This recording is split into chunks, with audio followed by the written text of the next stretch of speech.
sou interessada pelo que interessa ao meu filho, pelo que os meninos estão pensando, pelo que eles estão curtindo, pelas músicas, que isso é ponte para conversa. Algumas coisas, tipo incel, eles não sabiam o que era. Porque pra você entrar nisso, você tinha que entrar na Dark Web, era super escondido. Hoje em dia, tá lá na aba pra você do Instagram. Criar um ser humano para se tornar um adulto bacana já é por si só um desafio enorme. Criar um menino para que ele cresça como um homem sensível, respeitoso e funcional em um mundo ainda tão machista e patriarcal é mais difícil ainda. E quando esse mesmo mundo é atravessado por uma internet saturada de conteúdos misóginos, racistas, homofóbicos, preconceituosos, a tarefa parece quase impossível. Mas ela não é e nem pode ser. Porque por mais clichê que soe, um mundo melhor, inclusive para as mulheres, começa na forma como a gente cria as crianças. Isso passa não só por ensinar e demonstrar afeto, presença, responsabilidade, respeito, mas também por acompanhar e monitorar de perto o que elas conversam, consomem, admiram. Oi, eu sou a Dandara Fonseca e esse é o Desenrola, o podcast do The Summer Hunter. Toda semana a gente recebe convidados especiais para refletir sobre as delícias e os dilemas da vida adulta, tentando olhar sempre por um prisma solar. A gente recebe aqui no Desenrola hoje a escritora, jornalista e palestrante Dânia Reis, cofundadora da plataforma Contente.você, que pauta várias conversas contemporâneas, como trabalho e redes sociais. A Dani também é uma das mães do Martim, de 5 anos. Dani, obrigada por estar aqui com a gente hoje. Ai, obrigada, uma alegria. Uma alegria conversar com você de novo. Eu lembro que da primeira vez que eu vi nesse podcast, eu fiquei chocada com você, assim, como Ai, você rendeu domina super, esse né? espaço. Fui lá na primeira temporada, foi ótimo. Participa desse papo também o fotógrafo, jornalista e documentarista Ismael dos Anjos, coordenador do documentário O Silêncio dos Homens e idealizador do Instituto de Defesa da População Negra. Ele também é pai do Francisco, ou Cisco, de 12 anos. Ismael, obrigada por estar aqui com a gente também. Obrigado pelo convite. Admito que na sua entrada o coração já começou a palpitar. Nossa, é difícil mesmo. Eu queria começar a entrar no nosso assunto, Dani, falando sobre a sua experiência, né? Então, quando você e a Laura ali descobriram que o bebê de vocês, que vocês estavam esperando, era um menino, era o Martim, veio junto algum tipo de medo, algum senso de responsabilidade maior? O que passou pela cabeça de vocês naquele momento? Ai, muito bom voltar para esse momento. Eu tive um feeling que seria um menino. A minha vida é muito cercada de mulheres. Eu fui criada pela minha mãe e pelas minhas tias, então o feminino sempre esteve muito presente. E aí, na hora da gente descobrir, eu falei: vai vir um menino para me ensinar coisas que eu não sei, coisas que eu não aprendi, para me fazer olhar de um jeito diferente. E foi muito curioso, assim, que eu lembrei claramente de uma frase de uma amiga, que era o contrário. Ela falou que quando ela descobriu que a filha dela era menina, ela sentiu uma tristeza. E ela passou a sentir muita culpa por sentir essa tristeza, porque ela falou: meu Deus, como é que eu vou ficar triste e ter uma filha menina? Basta a gente viver no mundo que a gente está vivendo hoje, né? Então, quando veio o menino, me voltou essa frase dela e eu fiquei aquela coisa meio John Travolta no meme: você não sabe de nada, vem um ser humano que você aprende a descobrir quem é com a passagem do tempo e que muda com a passagem do tempo. Eu sou louca pra ouvir o Ismael, que já tem um de 12, mas eu senti muito que essa notícia me deu essa sensação de que, caramba, você vai ter que olhar para esse mundo, você vai ter que olhar para os meninos, você vai ter que olhar para os homens. É muito fácil a gente se fechar e começar a querer viver num mundo, ai meu Deus, imagina um mundo só de mulheres. Não, gente, a gente vive num mundo de homens e mulheres. Então, assim, a gente precisa se abrir para esse mundo em vez de colocar a gente em caixinha. Eu acho que aquela notícia ali já foi um belo se liga. Muito bom. Eu lembro da Carol Pinheiro, que é uma jornalista também e blogueira, falando sobre isso, né? Que ela falou que quando ela descobriu que ela ia ter um menino, ela levou pra terapia porque ela pensou: caraca, mas eu sempre falo assim, nossa, eu odeio os homens, sabe? Os homens.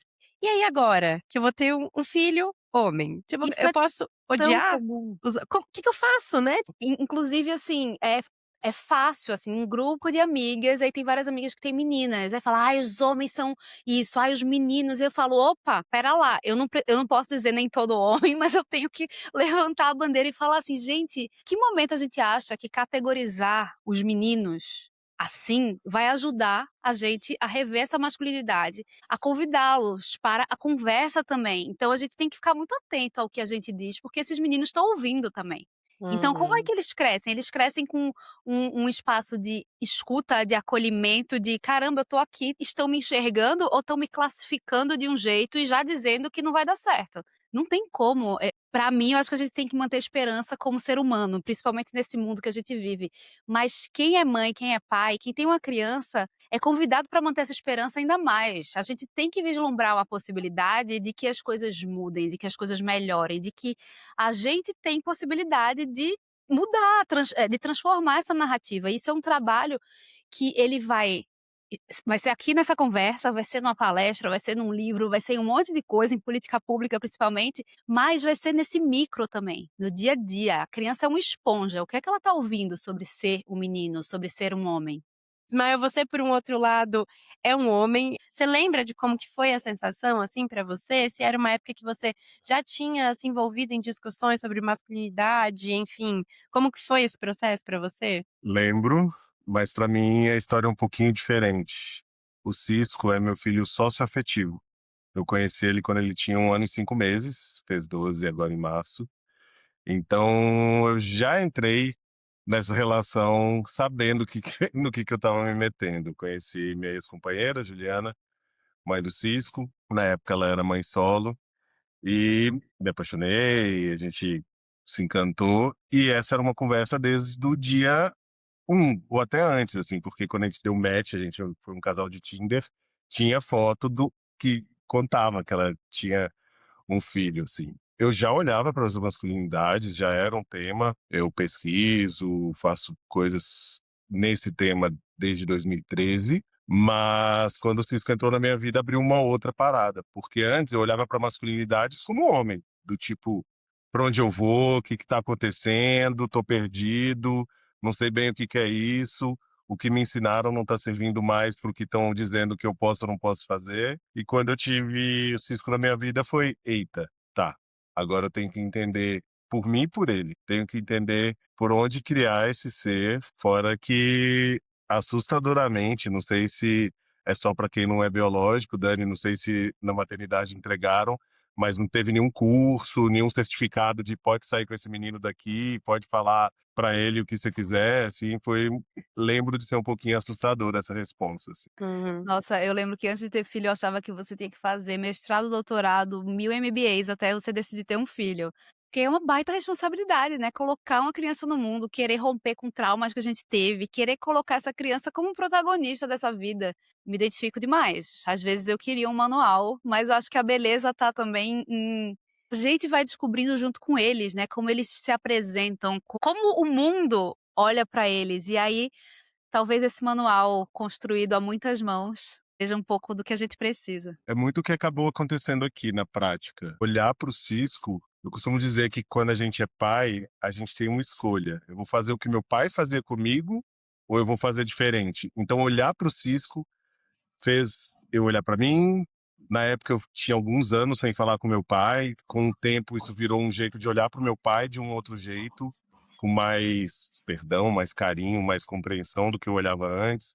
Então, sem dúvida, é um manual construído a muitas mãos, assim. Eu ia perguntar inclusive sobre isso pra você, Ismael. Fez, assim, olhar pra você e entender como foi a sua criação, o que que você queria repetir, o que que você não queria, o que que fazia sentido, o que não fazia? Sem dúvida, eu acho uma das coisas que mais faltou. É engraçado falar, nasceu em outra época, né, eu tenho 38 anos e já é, tipo, antigo. Mas eu ouvi, eu fui criado ainda dentro de um signo de sobrevivência. Meu pai não teve pai, meu avô morreu de chifrada, era peão quando meu pai tinha 2 meses de idade. Então meu pai foi aquele cara que trabalhou desde 4, 5 anos de idade. Quando ele teve filho, já mais velho, ele tinha 35 anos, principal coisa para ele é: "Esse menino vai estudar, esse Uhum. menino vou oferecer tudo que eu não tive". Meu pai é um homem negro, de pele mais escura, casou com uma mulher branca, de pele mais clara, misturado com indígena. Então, para ele era um lugar de: "Olha, eu vou oferecer o que eu não tive para esse moleque". E eu já sou de um outro lugar. Quando o Cisco veio, pra minha vida, eu já estava formado e tinha saído de BH, morando em São Paulo já há 6 anos. Então já era um outro lugar, assim, alguém que eu tinha comprado um apartamento, sabe. Eram coisas que para a geração dos meus pais, assim, era impensável. E aí eu entendo que para mim uma das coisas foi tentar entender onde eu estava. porque primeiro eu me senti muito sozinho. Eu sonhava, tem uma amiga querida, Lu, que ela fala que eu realizei meu sonho meio de um jeito torto. Quando ela me conheceu, eu tinha 22, a gente mudou para São Paulo junto para trabalhar com jornalismo. Eu falava que eu queria ter filho com 25. Aí chegaram os 25, eu falei: "Eita, não, vou ter com 27". Eu conheci o Cisco quando eu tinha 28, mas ele nasceu quando eu tinha 27. Então rolou de alguma maneira. Olha só. E o que eu não entendia muito, assim, e penei para entender, era que eu não tinha olhado para o meu passado. Eu só fui passando por cima, assim. Então meu pai era errado, não quero olhar para aquilo, quero fazer tudo diferente desse cara. Então a minha escolha como pai, e mesmo antes da gente se nomear, assim, no início o Francisco me chamava de El, era: vou fazer tudo diferente do que ele fez. Então, vou falar eu te amo, vou cuidar, vou ser o que vou buscar, levar na escola, vou ser eu que vou ser o principal cuidador. Minha ex-companheira estava retomando a carreira, era um outro contexto. E eu notei que a árvore não caiu muito longe do pé, assim. A gente foi notando algumas coisas do tipo, quando o Francisco estava já com uns 3 anos, eu me peguei fazendo uma coisa que eu odiava que meu pai fazia comigo, que era, meu pai me bateu muito pouco, relacionado ao que a gente foi criado, ele me bateu 2 vezes na vida e foi um tapa, uma coisa assim. Mas meu pai fazia uma coisa que era terrível, que era um terror psicológico, assim, de se eu fazia uma coisa errada, era 1, 2, se eu chegar no 3, você vai ver. E um belo dia eu me peguei fazendo isso pro Cisco. E na época eu não falava com meu pai, mas a Ju, essa minha ex-companheira, ela virou e falou: "Tá tudo bem, Tarcisinho?". Tarcísio é o nome do meu pai. No que ela me chamou de Tarcisinho, eu comecei a chorar Cara. copiosamente, assim. Porque foi muito entender: "Eita, se eu não olhar para o que eu vivi, eu não vou dar conta disso aqui". E aí foi muito interessante, porque me lançou numa outra jornada que, além de terapia, que era uma coisa que na época eu não olhava com seriedade e tal, eu fui procurar grupos de pais, que eu nem sabia direito que existiam, apesar de pesquisar, eu tinha ouvido algumas coisas, e aí pra mim foi um oásis, assim, de ter, na época, uns 150 caras num grupo de WhatsApp em que eu podia perguntar: "Ô, aconteceu isso aqui com vocês também? Como vocês se viraram?".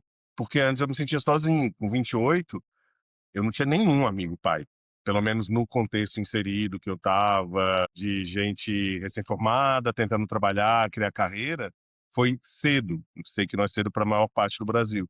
Então, para mim, mudou bastante coisa na vida, assim, de olhar para o passado, para o presente e também começar a projetar futuros, assim. E uma coisa que eu queria só falar, que é engraçado ouvir Dani dizendo, teve um contexto que surgiu depois, que foram várias mulheres que estavam no início dessa onda do feminismo online, da quarta onda do feminismo ali em 2013, 2014, tiveram filhos homens, né.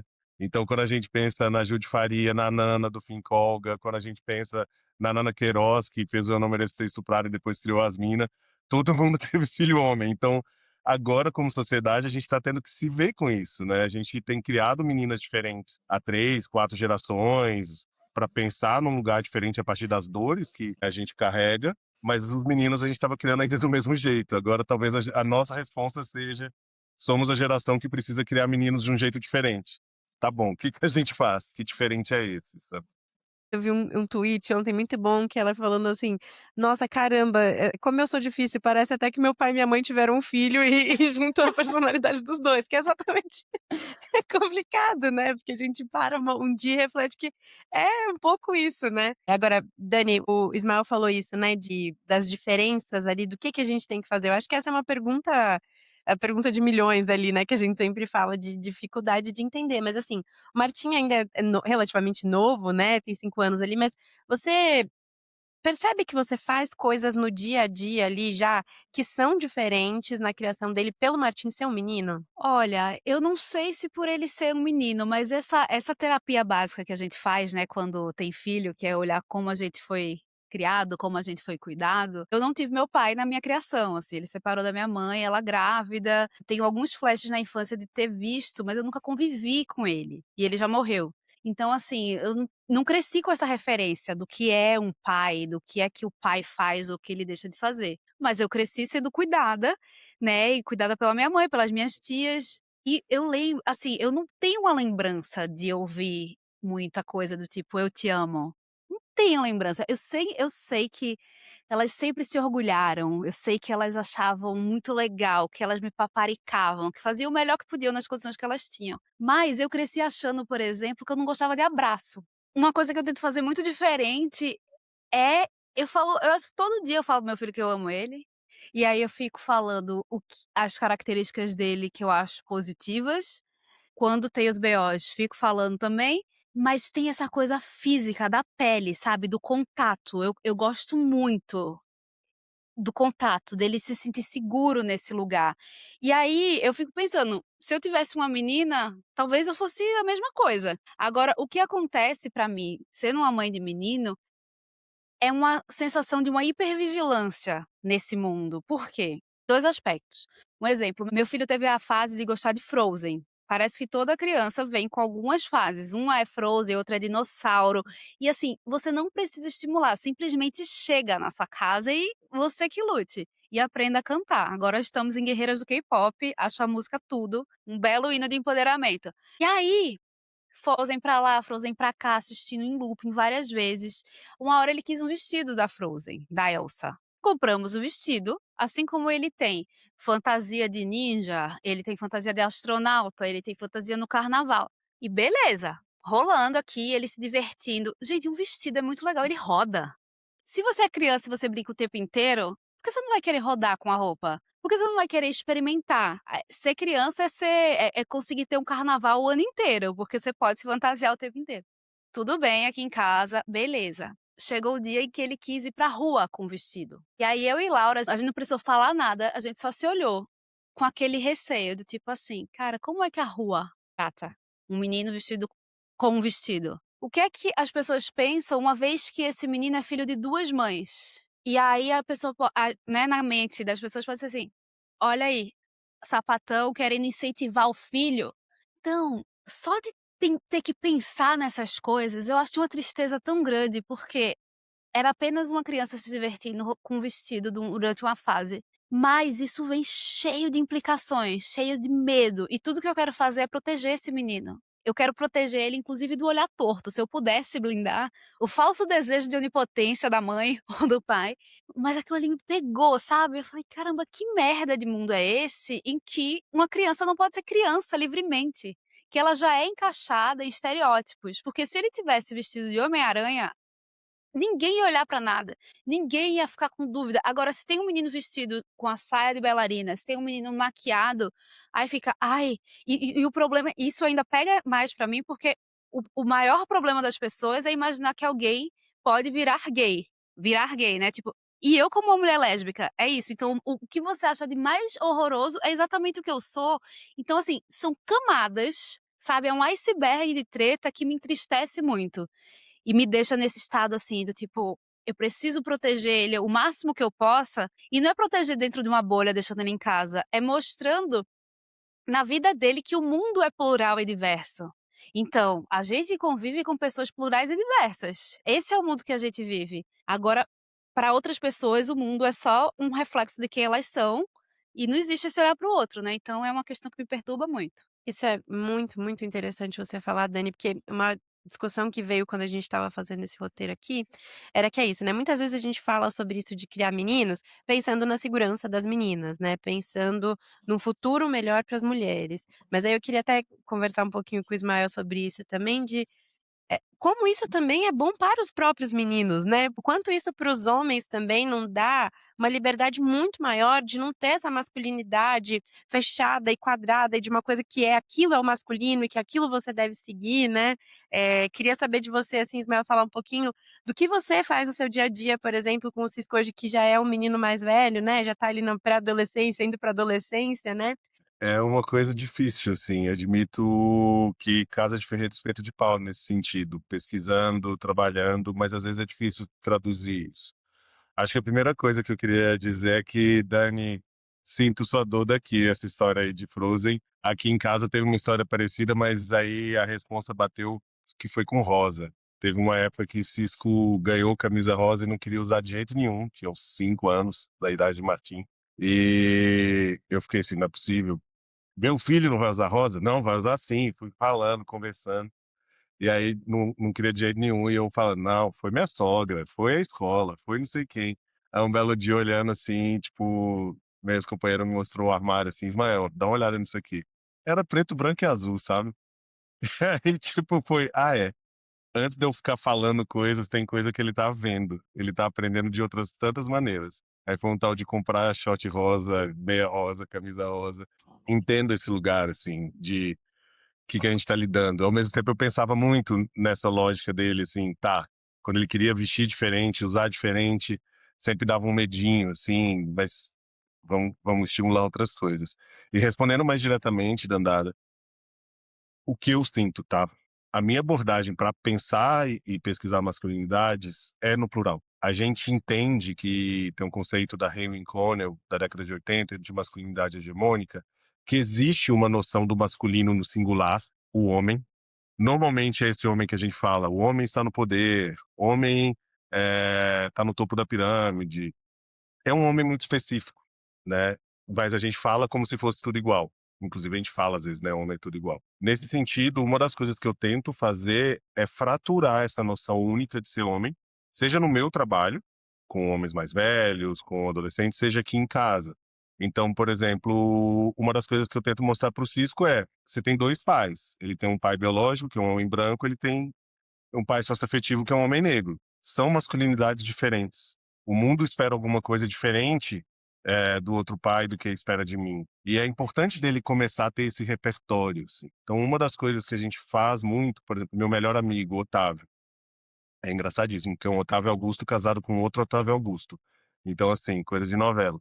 Então ele convive, conhece esse que é meu melhor amigo desde sempre. Então a gente tenta mostrar para ele outras vivências de pessoas que ainda assim são homens que eu acho admiráveis, que ele pode conhecer e tudo mais. E muito ampliando o repertório dele sobre o feminino, sobre possibilidades, outras ideias, porque uma das tensões presentes nessa noção de masculinidade hegemônica é usar o feminino e o homossexual como borda, como limites, assim.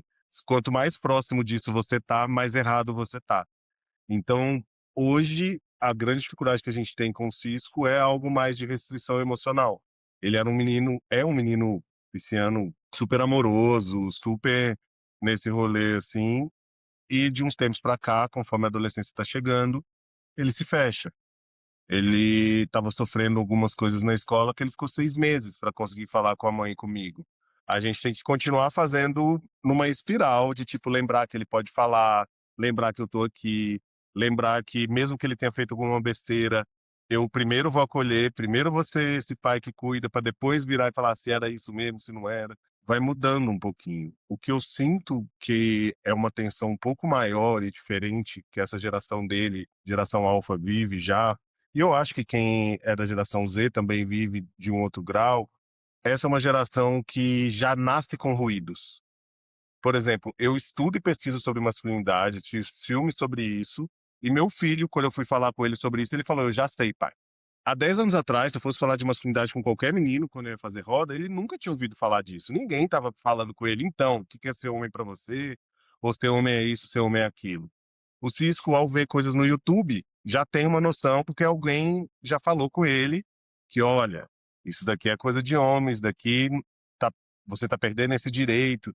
Então eu já tive que fazer uma desconstrução dessa noção aqui em casa, mesmo achando que esse papo ainda ia demorar a chegar, assim. Eu acho que essa é uma questão muito difícil, porque no final das contas e querendo soar positivo, mas ao mesmo tempo com o coração apertado, a gente não tem muito controle. A gente consegue limitar alguns ruídos, mas os ruídos chegam por várias frentes diferentes, por mais que controle parental e coisas do tipo reinem aqui em casa. O que dá para fazer é ampliar o repertório. Então a gente tenta mostrar mais e mais e fortalecer o processo de curadoria dele, de ver quando ele tá não falando algo, tipo: "Filho, faz sentido isso? Faz sentido pensar em não fazer isso?". Então vai um pouco por isso, mas não quer dizer que vai dar certo. Teve uma situação que foi só para contar uma anedota recente, assim, uma semana antes do aniversário dele, a gente estava indo para casa da mãe dele, ele deixou cair o celular no bueiro. Filho de pai separado normalmente tem celular, né, pra facilitar as coisas e tal. Quando ele deixou cair o celular no bueiro, ele olhou pra mim, assim, assustado. Deu pra ver que ele engoliu o choro. E ele começou a tentar justificar pra mim, do tipo, pai, não foi desleixo meu. Caiu, mas eu tava segurando, não sei o quê. Porque ele achou que vinha uma broncana aí, do tipo, tá achando que dinheiro nasce em árvore, qualquer coisa do tipo. E pra mim, o que mais me assustou foi: "Filho, eu tô com vontade de chorar. Por que que você não tá chorando? Por que que você não tá desesperado com isso?". E foi engraçado que eu e a mãe dele juntamos e demos um outro celular pra ele de aniversário, que era um pouquinho depois. Mas o único combinado foi: a gente te dá um celular, mas agora a gente vai ter que poder falar sobre isso. Você vai ver o filme junto, a gente vai ter que falar sobre masculinidade junto, porque tem alguma coisa aí que nos assustou, assim. Então, é complexo, assim, porque eu sinto que a gente tá tendo que transformar algo que já deveria ter sido feito em gerações a toque de caixa, assim, correndo atrás do tempo perdido, sabe? Eu acho que tem uma coisa que é, a gente precisa de muito mais gente nessa conversa. Mas nos últimos tempos a gente se acostumou a separar o mundo. Nós, eles, homens, mulheres. A polarização que a gente viveu nos últimos tempos, né, que tá voltando já, mudou o chão comum que a gente tinha como sociedade. Antes a gente concordava em algumas coisas, agora, se você discorda, você vai encontrar a sua turma e você vai reproduzir aquela câmara de eco das suas próprias opiniões. Eu sinto que a gente está muito encastelado nas nossas convicções e se você não concorda, tchau, eu não quero abrir espaço para conversa. E não tem como, porque a gente vive em relação, né? A gente está em relação com os nossos filhos, eles chegam na escola, eles chegam em lugares que não estão mediados por nós. E como é que são esses lugares? Como é que eles abordam os temas, seja o vestido, seja o bullying, seja qualquer coisa. Eu sinto que essa conversa eu fiquei pensando isso, eu resolvi postar mais no LinkedIn, capinar aquele mato ali, exatamente porque eu pensei: "Caramba, dá pra conversar, eu quero conversar de trabalho". Eu falo muito com tudo que eu escrevo com mulheres, e eu adoro. Eu fico brincando, eu apareci nos stories esse dia, eu falei: "Gente, aqui para os 3 homens que me seguem", aí um falou: 4, então agora a gente vai contando até chegar a 10. É, porque eu amo falar com mulheres, eu amo falar com mulheres lésbicas, eu amo estar onde eu estou bem e confortável, e a minha voz reverbera. Mas cada vez mais tem me interessado o diálogo com o outro. Por que eu não consigo chegar? Por que o que eu escrevo não toca um homem como toca uma mulher? O que é que eu quero puxar de conversa com esse homem? O que é que eu quero conversar sobre parentalidade que não interesse só as mães, né? Porque assim, eu tenho sorte de conviver com um monte de mães lésbicas em dupla maternidade, mas o meu filho, ele vai conviver com várias famílias com configuração, com a configuração tradicional, né, que não é tradicional já, porque o pai, mãe e filho já não é a maioria, segundo o IBGE, já faz um tempo, mas ainda é no imaginário, ainda é na cultura. Então, não tá me interessando mais falar só pra minha bolha, reverberar só entre os iguais. Eu quero mesmo entender como é que a gente consegue conversar e sustentar esse campo dessa conversa com a outra pessoa de quem a gente sabe pouco.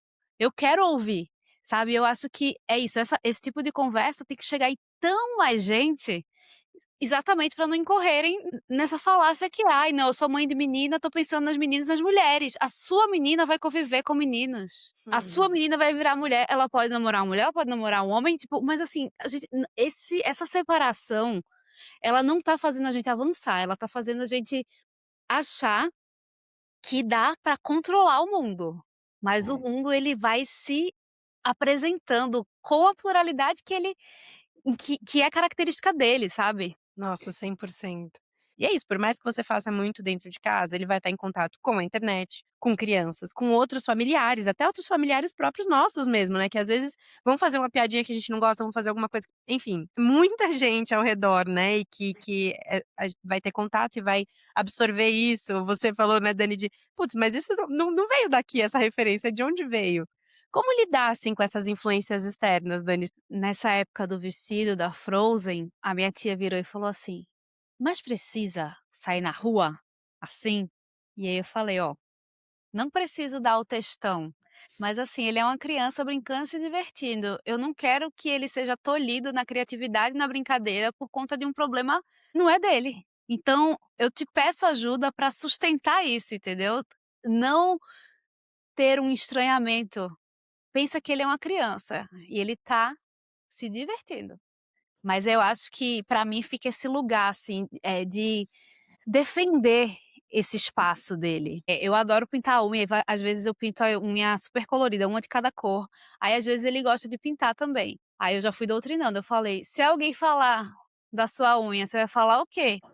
E ele: "Meu, nem sei", mas aí você às vezes até antecipa, sabe. Falei: "Não, é porque às vezes acham que pintar unha é só coisa de menina". Pintar unha é coisa de quem? De quem tem unha. Você tem unha? Eu tenho unha. Então pronto, todo mundo pode pintar a unha. Fique esperto se alguém falar só pra tu já ter uma resposta. Às vezes eu acho que eu dou uma exagerada, porque ele afinal ele tem 5 anos. Mas é o medo do de assim, putz, você vai ter que performar, o menino vai ter que jogar futebol, o menino vai ter que isso e aquilo. E o que a gente fica falando é: "Você tá experimentando, você tá brincando, você pode tudo". Ele tá querendo deixar o cabelo crescer. Aí também ele falou: "Não, mas é porque, já me falaram que menino tem cabelo curto".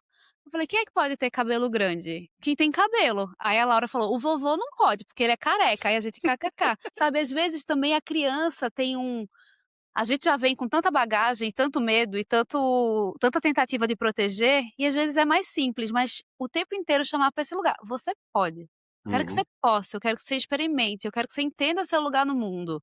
E eu quero que você seja eu quero que você continue sendo essa criança feliz, alegre, amorosa, brincalhona e não colocada num estereótipo que te diz que você tem que ser X ou Y". Difícil? Uma coisa que eu sinto, para ir com essa mesma pergunta, eu acho que é nessas horas também que a gente se cerca um pouquinho de pessoas que dividem valores com a gente, apesar da gente não poder, e nem ser saudável tentar controlar tudo, assim. Mas nesse sentido, eu acredito muito em família expandida. Eu não sou próximo da minha família biológica da maneira como seria tradicional. Quando tem aniversário, por exemplo, do Cisco, ele pede para chamar filhas de amigo meu, porque é com quem ele foi crescendo, sabe?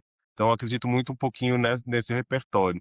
E felizmente, eu acho que hoje em dia uma outra vantagem, já que a gente está lutando contra a internet digital, carregando coisas não necessariamente boas, a gente também tem chance de mostrar coisas diferentes. Então outro dia eu sou bem fanático por NBA, assim, é uma das coisas. Não, nunca joguei basquete, mas estou naquele top 1% do Spotify de quem ouve podcast de basquete no mundo. E tem um jogador que está agora nos playoffs da NBA, Jared McCain, que ele pinta as unhas. Ele é TikToker e ele pinta as unhas. A gente assistindo o jogo, a gente falou sobre isso, sabe? Então acho que também tem um quê disso, assim, de fazer esses meninos se sentirem menos sozinhos, porque eu acho que essa é uma das batalhas que eu vivo com o Cisco. Ele tá nessa fase da adolescência de buscar os grupos, de querer pertencer a algo, ao mesmo tempo que quer sim ser diferente, como o Dani falou.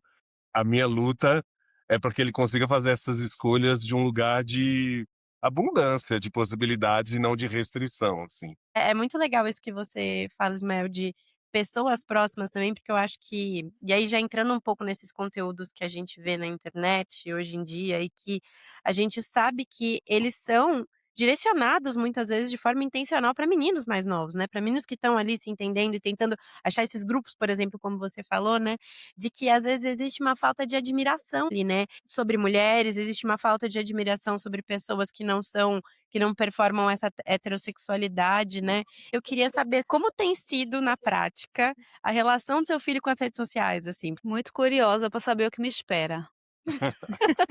Ele não tem redes sociais por enquanto, no contexto Instagram, TikTok, isso a gente conseguiu bloquear e não rola. Uma vez rolou uma pergunta, assim, aí ele pediu para ver o meu, aí eu mostrei um pouco, assim, e foi engraçado porque eu não sou influencer, né, mas tem algumas pessoas que me seguem, sei lá, tinha uns 15 mil na época, e ele ficou: "Por que que tem 15 mil pessoas que te seguem?". Foi muito engraçado, uma coisa assim, tipo: "Pô, você fez alguma coisa? Você é importante de algum jeito?". Mas ele é geração YouTube, e consegui bloquear as outras coisas, mas o YouTube se faz presente, assim.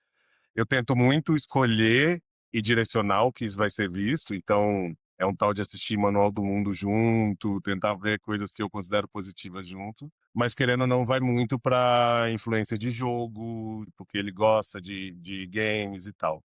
Atualmente ele toca piano e gosta muito de jogar xadrez, tá viciado em xadrez. Então ele tá nessa fase de buscar conteúdo sobre isso, piano e xadrez. Por enquanto é bom, porque rola essa sensação de ele ainda tá mais preocupado em absorver o que tem no mundo, do que preocupado em criar uma imagem dele para o mundo.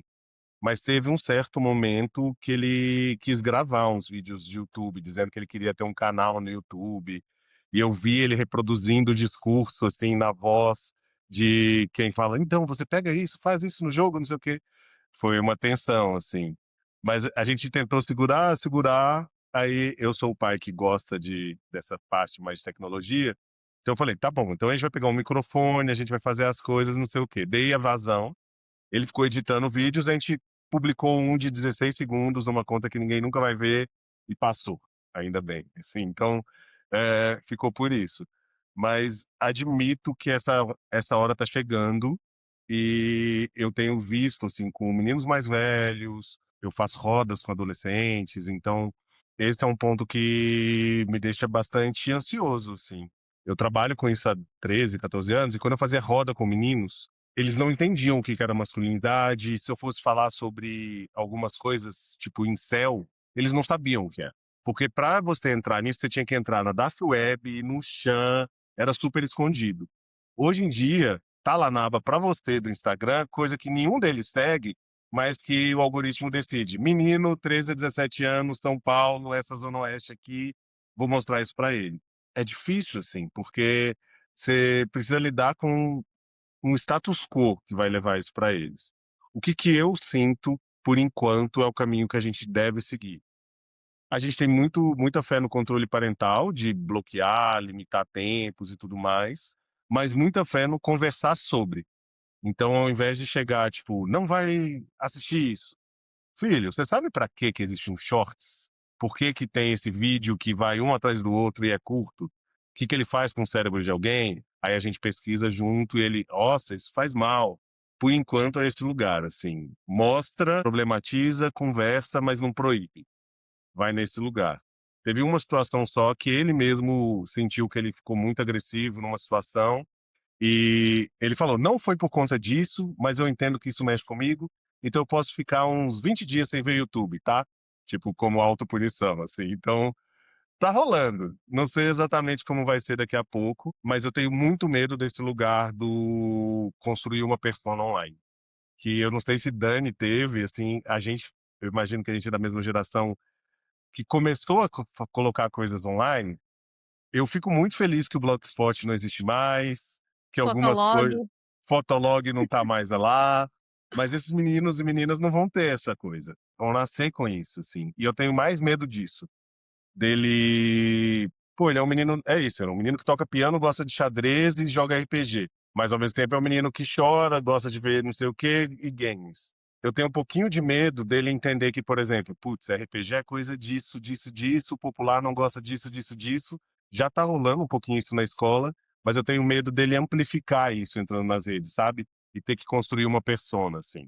Teve um tempinho agora há pouco que ele estava já se vendo com coisas de corpo e dizendo que só queria tomar banho de mar com camisa UV, não queria tirar, e começou a perguntar se ele podia fazer academia ou se exercitar. Isso nunca seria uma minha pergunta quando eu tinha 11, 12 anos. Eu nadava, competia, mas era um outro rolê, assim. É uma coisa que as meninas estavam mais sujeitas, mas que agora os meninos estão também nessa imagem do corpo, contexto de vigorexia crescente. Então, esses são os meus medos. Dani, não sei se eu te acolhi ou se eu te deixei preocupada. Olha, eu acho que você me acolheu numa coisa que eu acredito que é a base, que é conversar sobre. A gente tem que conversar. Eu fico pensando com rede social, inclusive, se é difícil pra gente, imagina para esses seres em formação, com o córtex pré-frontal aberto ainda em formação. Se a gente sucumbe a tanta coisa, eu fiquei pensando, a gente fez a opção de não colocar o rosto do Martim nas redes sociais, desde que ele nasceu, porque eu sempre fui noiada com privacidade, né, por entender demais a dimensão disso tudo, até pelo nosso trabalho na Contente. A gente já falava disso antes do apavoro que é hoje. E quanto mais o tempo vai passando, mais eu fico feliz com a decisão. E aí tem ocasiões em que a gente está em algum lugar e aí vai ter uma foto coletiva.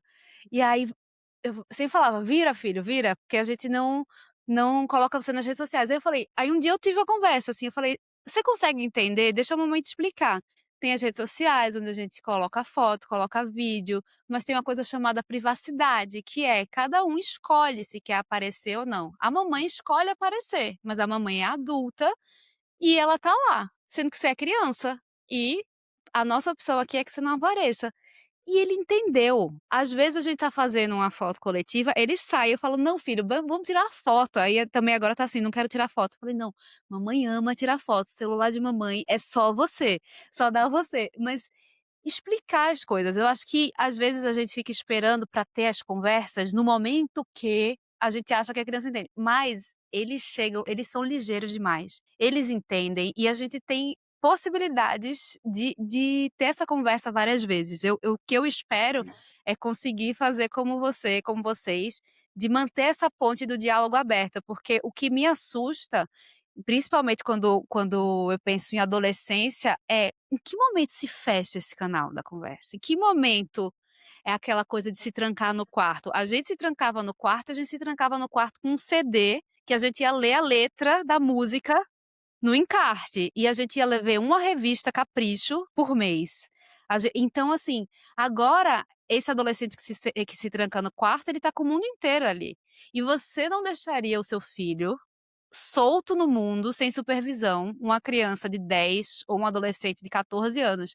Sendo que o celular, esse instrumento tão bem feito, ele tira essa barreira. Eu quero muito ficar atenta nisso, como é que a gente mantém o diálogo, inclusive como é que a gente, quando você tiver adolescente, como é que, assim, você usa o celular ou o computador num ambiente em comum na casa. O seu quarto é um lugar em que você não leva o celular, porque levar o celular é você abrir a porta para qualquer coisa. E eu sempre penso, ontem mesmo eu estava mega ansiosa, estava com dificuldade de dormir, com o celular ali. Gente, eu véia, entendeu? Véia e, assim, estimulada nesse lugar que dá muita coisa pra gente, eu sou apaixonada pela internet e continuo sendo, mas tira muito. E com esse jogo agora de IA, com essa supremacia mesmo da Uhum. tecnologia diante das nossas vidas, daqui a pouco não vai dar pra distinguir quem é de verdade, quem não é.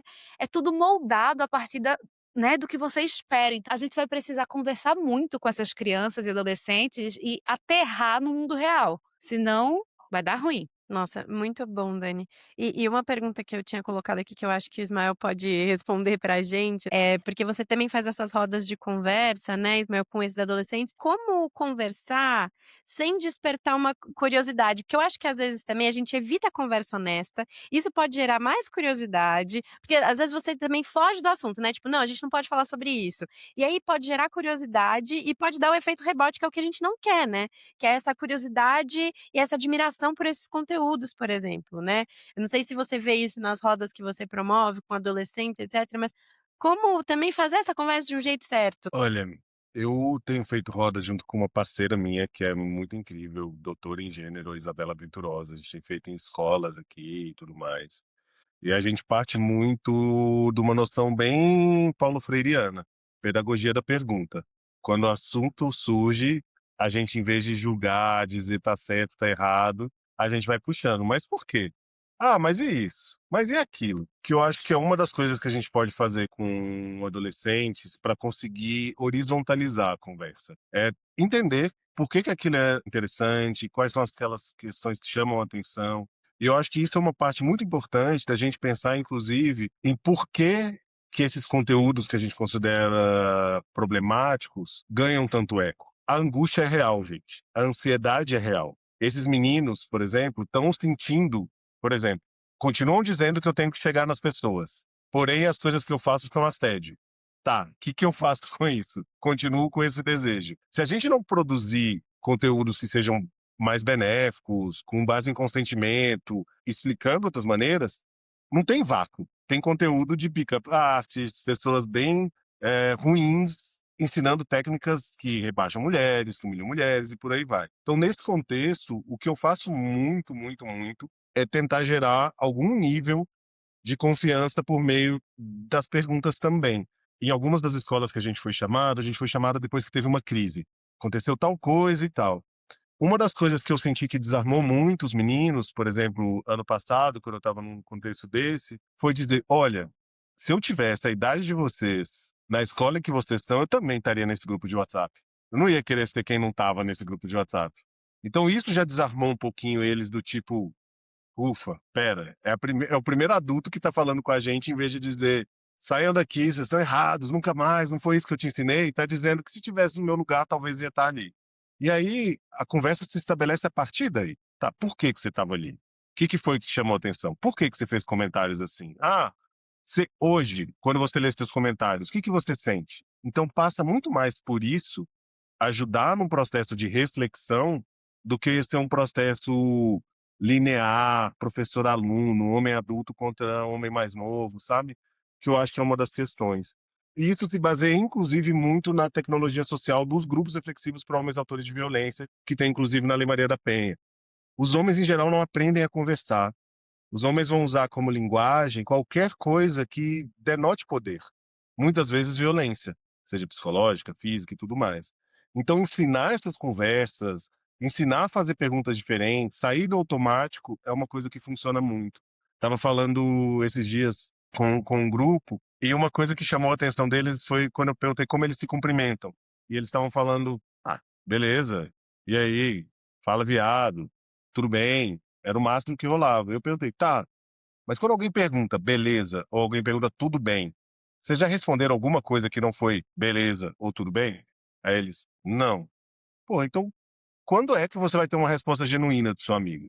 Tenta fazer outra coisa, tenta perguntar como você tá, como foi o final de semana, ou como estão as coisas na sua casa. Provavelmente vai gerar uma resposta diferente e a partir disso vocês vão ter outro repertório sobre outras coisas que não são as que vocês conversam sempre. Então eu aposto muito nisso, Dandara. Não sei se tem uma linha, uma receita de bolo, gostaria, venderia, ficaria rico, pois estamos numa sociedade capitalista. Porém, acredito muito nesse lugar de tentar horizontalizar as conversas, de botar meninos para conversar entre si, sem ser só disputar entre si, e muitas vezes de introduzir cuidado com algo masculino também, que eu acho que é a palavra-chave que muitas vezes nos escapa. A gente aprende ainda que cuidado é sinônimo de proteção, muitas vezes. Então é um rolê, na minha casa isso não vai acontecer, não vou deixar e tal. Mas a gente não aprende a cuidar nem de si, nem do outro, nem do ambiente que nos cerca, assim, enquanto isso é compulsório para as meninas. Então esse letramento de cuidado do que é que você está, nomear o que você está sentindo, ter respostas para o que você está pensando, diferenciar um sentimento do outro, são coisas que parecem beabá, mas que ajudam muito nesse trabalho com os meninos. Eu acho que depois, quando a gente vai ficando mais velho, é muito fácil a gente achar que a gente sabe, que a gente tem as respostas e que elas vão ser ouvidas e aquilo vai me fazer uma mudança de comportamento. Mas a gente tem que ouvir o que essas crianças, esses adolescentes estão falando. Eu lembro que a gente fez um piloto de um projeto da Contente que chama Contente na Escola, que era exatamente abrir esse espaço de conversa com adolescentes sobre a relação deles com o digital. E foi um negócio meio catártico, porque eles falaram como eles se sentiam, aí quem era vítima de bullying, quem fazia bullying, e eles falaram de uma maneira muito aberta. E o que a gente fez lá foi abrir um espaço de conversa. A gente parou e criou uma dinâmica que permitia que eles falassem, que eles escrevessem. Então, tem um papel nosso que é sair desse pedestal de quem tem experiência e se abrir de verdade para escutar o outro. Se a gente já está com dificuldade de fazer isso entre adultos, vai fazer isso com um adolescente, você vai se interessar pelo que ele se interessa, porque também é isso, assim, você acaba se distanciando. Quando você tem, o meu filho ainda tem 5, né, mas é isso, eu vou entrando na dele, vou assistindo a Frozen, sei o nome dos dinossauros, estou agora na Guerreiras, sei lá, daqui a pouco vem álbum da Copa, mas a gente tem que abrir um espaço para se interessar pelo que a criança e adolescente estão trazendo, porque isso é conversa, é a base de tudo, mas eu acho que o trabalho do cuidado, né, ele já demanda tanto, e todos nós já trabalhamos tanto, que às vezes você tá sem espaço dentro de você para querer saber do jogo de RPG, entendeu? Mas assim, quanto menos você sabe, mais você se distancia. Então a Uhum. gente vai ter que ativamente conquistar esse lugar, que não acho que é o lugar de: "Ah, eu sou amiga". Mas esse lugar, eu sou interessada pelo que interessa ao meu filho, pelo que os meninos estão pensando, pelo que eles estão curtindo, pelas músicas, porque isso é ponte para conversa. É muito bom isso, eu acho que enfim, eu não tenho filhos, eu tenho muita vontade de ser mãe, vocês podem me corrigir, porque eu aqui estou só aprendendo com vocês, né, mas é uma sensação de, assim, esse interesse pelo RPG tem que ser tão importante quanto dar o almoço para seu filho quase, sabe. Então, assim, tão importante quanto fazer essas tarefas essenciais do cuidado, que a gente tem que fazer mesmo quando tá muito cansado, eu acho que é um pouco entender também que também é essencial isso de se interessar, né. Acaba sendo talvez mais uma camada e eu acho que quem cuida já tem muita coisa no seu pratinho, assim, mas talvez seja isso, sabe quando você aproveita a volta da escola para ter uns papos e é isso, você querer saber dos amigos e tudo mais. É difícil, mas eu acho que a partir do momento que você quer fazer diferente, que você quer fazer alguma coisa que gere uma transformação, tem que se implicar muito. E é isso, assim, você se interessa pelos seus amigos, né, e você fica aí: "Ai, mas e aí, você fez aquilo, você foi pra aquele outro lado?".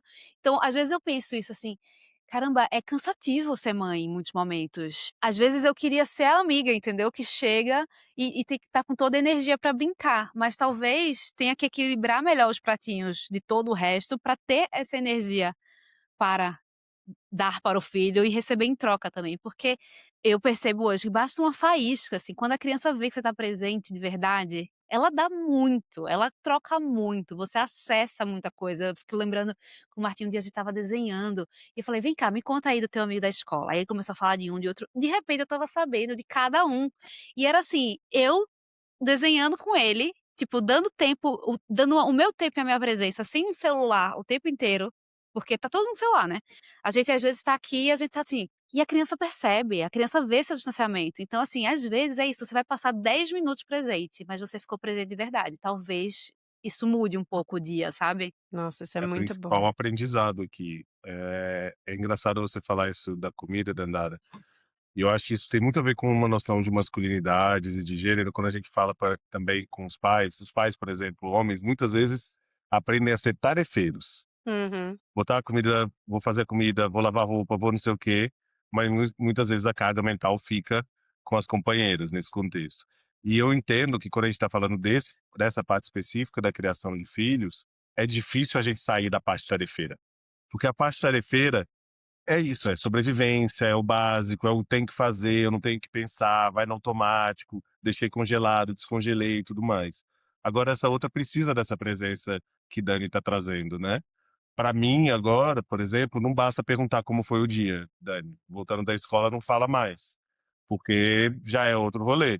Então, para mim poder chegar junto, me conta como foi a última partida de RPG, é uma das horas que ele vai ficar vivo. É uma das horas que ele vai falar: "Não, você não sabe. Meu personagem morreu, mas teve isso, e eu senti isso, e não sei o quê". E eu vou perguntar: "Tá, mas e aí?". "Ah, não, eu tô bravo, porque agora eu não vou poder mais interpretar do jeito que eu estava pensando". "Tá, mas se ele agora é um morto-vivo, como é que o morto-vivo age? Morto-vivo não precisa ter medo, filho. Morto-vivo pode ser assim, morto-vivo pode ser daquele jeito". Então vira uma conversa de outro tom, assim. Não vai rolar sempre, eu acho que essa é uma parte que cuidadores precisam se cuidar também, não vai ser Totalmente. sempre que a gente vai ter energia para isso, mas se a gente conseguir criar bolsões na rotina para isso, sabe, eu acho que já é bastante coisa. Porque isso reverbera por dias. Por exemplo, essa história que eu tô contando, que me veio na cabeça, ele me contou vindo de carro um dia.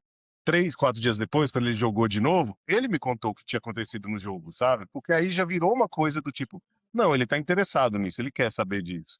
E às vezes eu não ia saber de coisas que essa parte do jogo me trouxe, que era quem estava, quais amigos estavam, como os amigos estavam lidando com isso, o que que tá chamando a atenção mais. Então, assim, só presença de qualidade mesmo como uma resposta, assim. E eu acho que é uma das coisas mais difíceis pra gente no mundo como um todo, porque tudo que a gente faz hoje é cada vez menos com presença e com qualidade, então Uhum.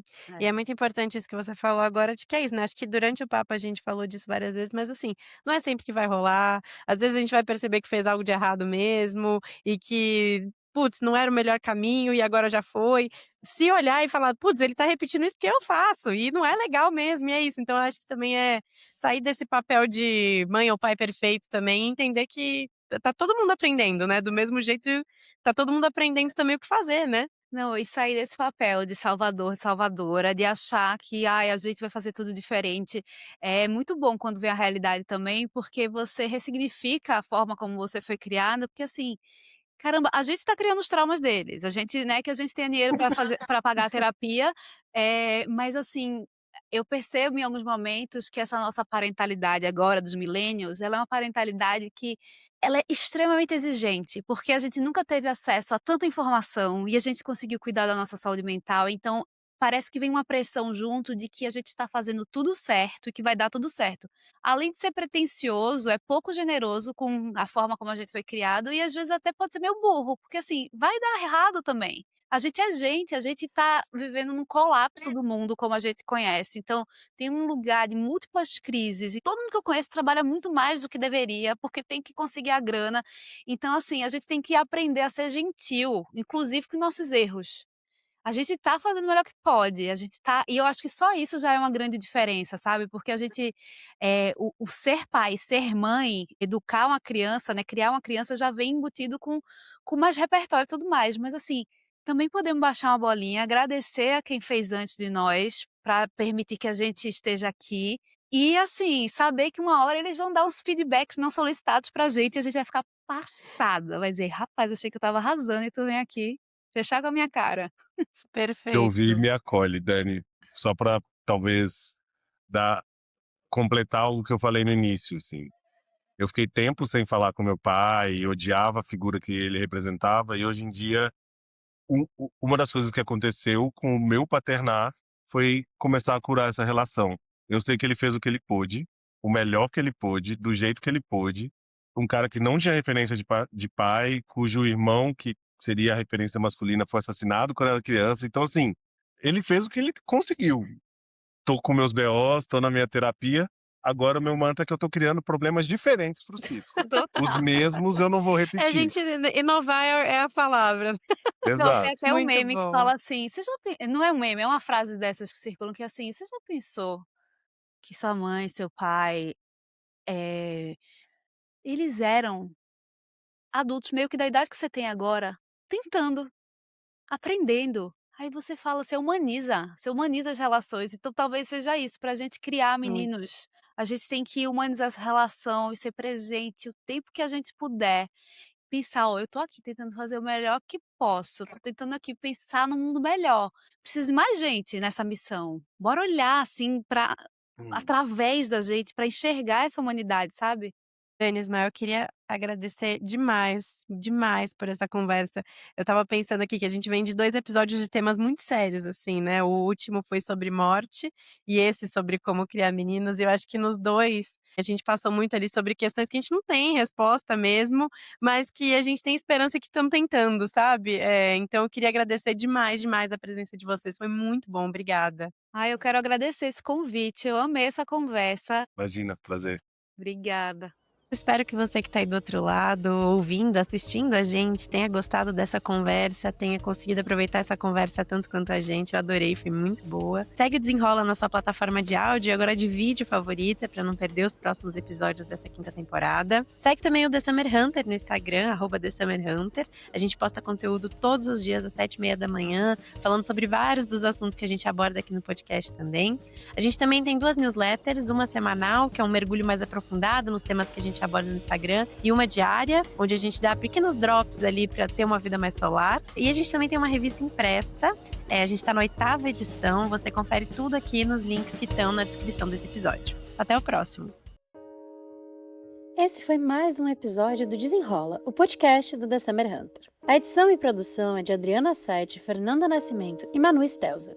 Já as artes ficam por conta de Bibiana Marques e Eduardo Costa, enquanto a produção executiva é de Ricardo Moreno. German Carmona e Fernanda Guaré cuidam dos novos negócios, e a apresentação e o roteiro são meus, Dandara Fonseca. Tem ou trabalha para uma marca e quer vê-la aqui no Desenrola? É só mandar um e-mail para comercial@thesummerhunter.com. Até semana que vem!